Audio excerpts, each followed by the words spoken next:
The Scooter completes the classic barrel roll. You notice as he pulls the nose up and rolled over the top, the nose of the airplane pointed 90 degrees to the right, but as he completed the loop, he's back on the original heading. He circles high and to the left. Ladies and gentlemen, watch what he does with this amazing aircraft. From your left, this is Quicksilver and Scooter Yoder.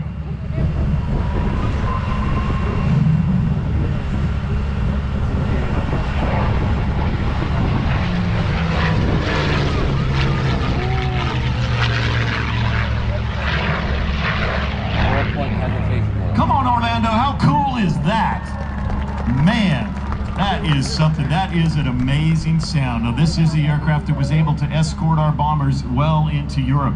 Before this aircraft could do that, we had no other aircraft that had the distance capable to escort our bombers. Our warfighters in our bombers died at an incredibly high rate out of the 8th Air Force on those daylight bombing raids until this aircraft was able to escort them all the way in.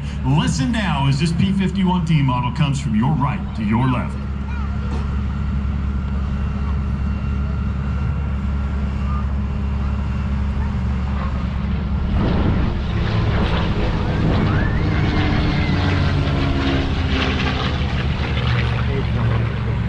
Scooter expertly demonstrating the 16-point hesitation roll from your right to your left, showing the amazing capabilities of this aircraft. It was the F-22 fighter of its day. It had laminar flow wing.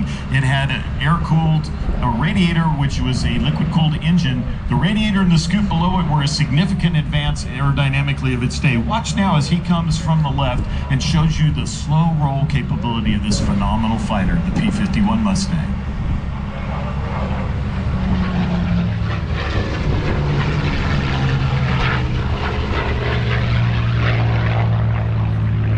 Now, did you notice that scoop on the bottom?